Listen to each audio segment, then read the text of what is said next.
Y'all really not gonna like this, but y'all always talking about people throwing in your face when in reality what they doing is holding you accountable to the that you said. Y'all say stuff, and then all of a sudden you forget stuff, and then when people turn around and pull out them receipts, all of a sudden it's like, you throwing stuff in my face. No, baby, you lied. No, boo, you trying to make a fool of me. You was trying to play on my head top. That's what you was doing. No, you thought I forgot. No, you thought I wasn't gonna make you stand on what you said you was gonna do when you said you was gonna do it. Soon as somebody call you out for your lack of accountability or for the fact that you don't know how to keep your word, all of a sudden it becomes you was trying to throw stuff in my face. I ain't gotta throw nothing in your face. You said it, I ain't say it. And on top of your behavior being disgusting, you don't even want to stand still for a minute and be like, you right, I apologize. That's the problem. So then here we go, me having to be like, on December 28th, 1998 at 3:54 p.m., you said.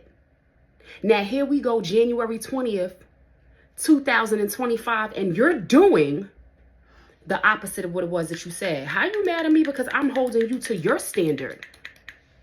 I ain't asked you to do this. This is your standard. See, that's the problem. People don't recognize that holding yourself accountable is holding yourself to the standard that you set for self. I didn't hold you to that standard. You did. Y'all want accountability partners until that partner tells you that you ain't doing it right. Take, for instance, the big Crip, Snoop D.O. double jizzle. Let's talk about him for a minute.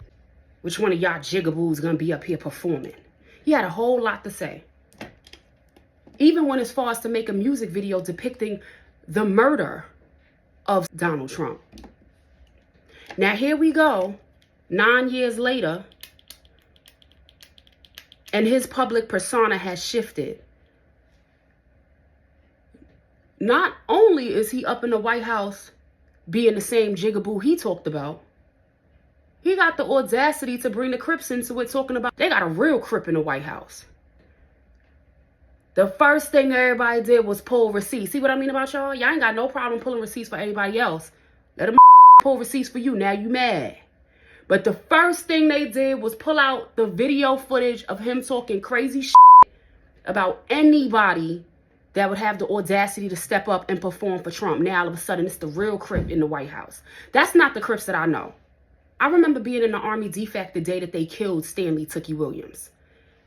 And for those of y'all that don't know, Stanley Tookie Williams is one of the founders of the Crips organization. Now, any of the Crips on my timeline, please correct me if I'm wrong. But from what I remember, the Crips were kind of started on the backs of the Black Panther Party.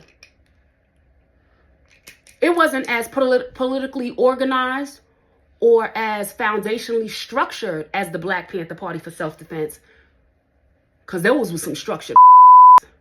But it was definitely built off of the backs of that. These were some young boys that saw what the Panthers were doing, and their main goal was to protect and empower their community. There's no way possible you could stand in support of somebody who feels like young Black kids that are murdered at the hands of police officers is a job well done.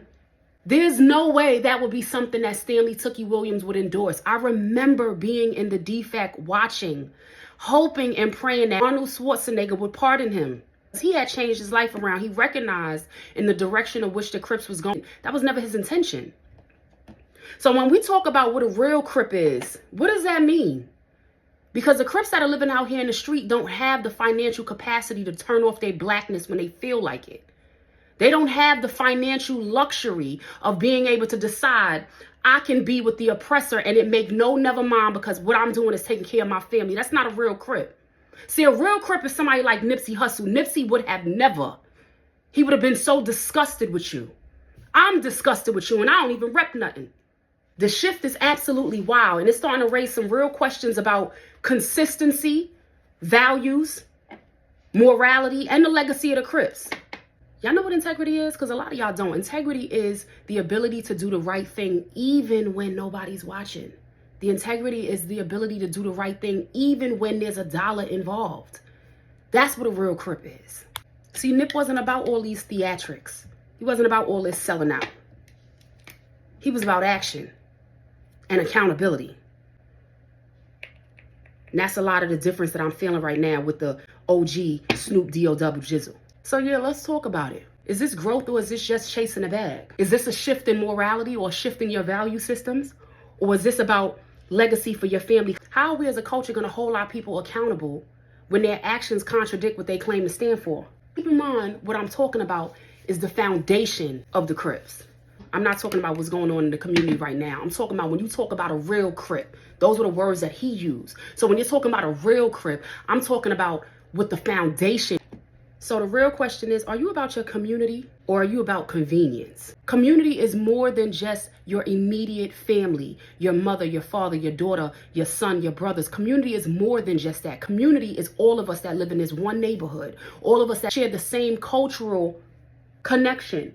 That's community. As once you get to a certain tax bracket, it's no longer about community, it's about family, your immediate family and how you can benefit them. Y'all would have stayed on the bus. Y'all the that when the bus boycott started, it would have been like, but my daughter could get to school quicker if I just put her on the bus. Walk. That's what we supposed to be doing. We supposed to be walking.